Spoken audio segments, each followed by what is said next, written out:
Selamat malam, kami dari kelompok 6 Psikologi Kebencanaan akan membahas mengenai kebakaran untuk pemateri pertama waktu dan kesempatan. Baik, kita akan melihat definisi kebakaran. Kebakaran merupakan kejadian yang mengakibatkan kerugian berupa nyawa atau harta benda dan dapat terjadi di mana saja. Kebakaran juga adalah nyala api baik besar atau kecil yang bersifat merugikan dan secara umum sulit untuk dikendalikan. Selanjutnya, materi kedua. Saya persilakan. Baik, yang berikut ada jenis-jenis atau golongan dari kebakaran. Yang pertama ada golongan A, yaitu kebakaran bahan padat kecuali logam. Misalnya kertas, plastik, karet, kain, kayu, styrofoam, dan sebagainya. Yang kedua ada golongan B, yaitu kebakaran bahan cair atau gas yang mudah terbakar. Misalnya BBM, gas LPG, spiritus, alkohol, kadar tinggi, dan sebagainya. Yang berikut ada golongan C. Golongan ini adalah kebakaran instalasi listrik yang bertegangan. Misalnya instalasi listrik rumah tangga, sambungan kabel atau soket, perangkat elektronik yang menggunakan listrik, mesin-mesin, dan sebagainya. Yang berikut ada golongan D atau kebakaran logam. Misalnya aluminium, magnesium, dan sebagainya. Oke, pemateri selanjutnya. Baik, untuk materi selanjutnya berupa faktor-faktor penyebab terjadinya kebakaran. Ada 3 faktor-faktor penyebab yang biasanya membuat kebakaran terjadi. Yang pertama yaitu faktor manusia. Contohnya seperti ketika manusia membuang puntung rokok sembarangan atau tidak mematikan kompor setelah menggunakannya dengan baik. Hal itu dapat menyebabkan kebakaran. Kemudian faktor yang kedua yaitu faktor teknis. Biasanya terjadi akibat percampuran bahan-bahan kimia yang menyebabkan kebakaran. Dan yang ketiga adalah faktor alam. Biasanya kebakaran tersebut terjadi akibat petir maupun curah hujan yang sangat rendah sehingga menyebabkan kemarau panjang dan terjadilah kebakaran. Untuk materi selanjutnya saya persilakan kepada teman.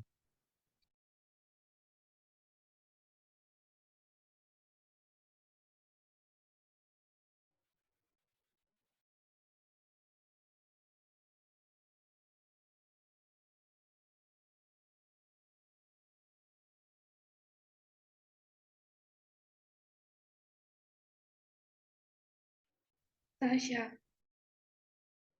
Sabar, belum jaringan. Belum ngirim suara kok.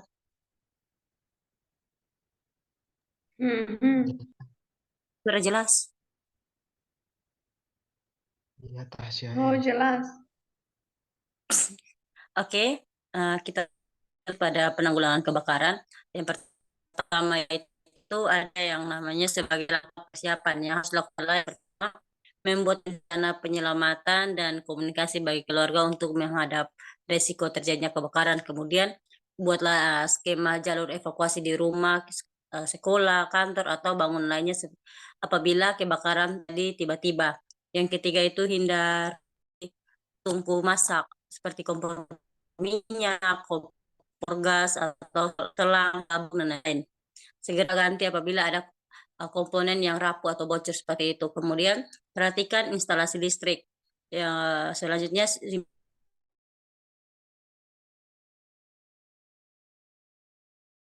di dekat bahan yang mudah terbakar seperti kasur, kain, atau kayu seperti itu. Kemudian yang terakhir itu hindari penggunaan peralatan listrik melebihi beban kapasitas meter listrik.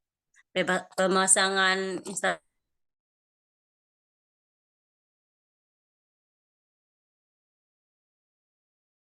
dan merupakan penyebab utama kebakaran. Selanjutnya,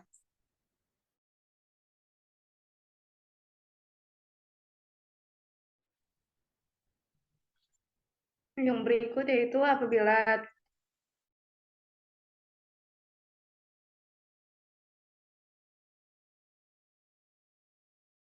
kita segera keluar dari bangunan melalui jalur evakuasi yang aman. Yang kedua, apabila pakaian Anda terbakar, segera berhenti dan berguling-guling hingga padam. Kemudian dahulukan keselamatan jiwa sebelum menolong orang lain yang terjebak dalam kebakaran. Segera juga menelpon pemadam kebakaran dan bantu memadamkan api dengan cara yang aman. Kemudian hal-hal yang harus kita lakukan setelah kebakaran berakhir adalah setelah api seluruhnya padam, kita jangan langsung masuk ke dalam bangunan. Yang kedua yaitu inventaris barang-barang dan dokumen penting dalam rumah sebelum memilah mana yang akan dibuang. Yang berikut yaitu bersihkan sisa abu dan reruntuhan dengan menggunakan masker dan sarung tangan untuk menghindari hirupan debu. Oke, baik, yang berikut yaitu sistem proteksi kebakaran. Setiap perencanaan tempat kerja harus mempertimbangkan syarat-syarat dan ketentuan upaya penanggulangan kebakaran. Sistem proteksi kebakaran pada bangunan gedung dan lingkungan adalah sistem yang terdiri atas peralatan, kelengkapan, dan juga sarana. Sistem proteksi kebakaran digunakan untuk tujuan sistem proteksi aktif, sistem proteksi pasif maupun cara menggolongkan dalam rangka melindungi bangunan dan lingkungannya terhadap bahaya kebakaran. Sistem proteksi pasif sendiri yaitu sistem proteksi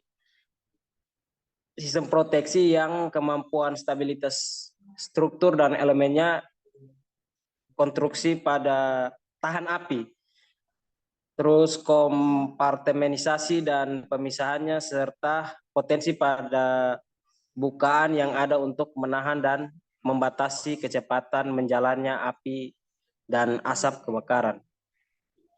Sistem proteksi pasif sendiri terdiri dari konstruksi tahan api, pintu dan jendela tahan api, bahan pelapis interior, penghalang api, dan asap. Yang berikut yaitu sistem proteksi aktif. Proteksi aktif sendiri yaitu sistem proteksi kebakaran yang secara lengkap terdiri atas sistem pendeteksian kebakaran baik manual ataupun otomatis. Sistem pemadam kebakaran berbasis air seperti sprinkler, pipa tegak, dan selang kebakaran. Serta sistem pemadam kebakaran berbasis bahan kimia seperti APAR dan pemadam khusus. Aspek penting dalam penanggulangan kebakaran di tempat kerja adalah penyediaan alat proteksi kebakaran aktif. Sistem proteksi aktif terdiri dari sprinkler, pompa pemadam kebakaran, detektor kebakaran, alarm kebakaran, dan juga alat pemadam api ringan atau biasa disebut APAR. Untuk materi berikutnya, waktu dan kesempatan saya berikan. Baik, terima kasih atas waktu dan kesempatan yang telah diberikan kepada saya. Saya akan menjelaskan bagian materi yang terakhir, yaitu dampak psikologis. Seperti kita tahu, saat terjadinya bencana, tidak hanya dampak fisik saja yang terjadi, namun ada juga dampak psikologis. Dampak ini seringkali tidak tidak menjadi perhatian dikarenakan tidak nampak jelas seperti dampak fisik saat bencana terjadi. Nah, dampak psikologis korban bencana seperti bencana kebakaran, yaitu gangguan stres pasca trauma, terus kecemasan, penggunaan obat-obatan, dan depresi. Nah, penyebabnya sendiri adalah yang pertama kehilangan harta benda, kehilangan keluarga. Yang berikut ada kehilangan tempat tinggal dan perpindahan tempat hidup. Lalu ada juga kehilangan makna kehidupan. Yang berikut dilingkupi perasaan ketidakpastian masa depan, dan juga yang terakhir merasa tidak aman secara personal. Sekian dari saya kembalikan kepada moderator. Terima kasih. Baik, sekian materi kami tentang kebakaran. Kiranya berguna dan bermanfaat untuk teman-teman semua. Sekian dan terima kasih.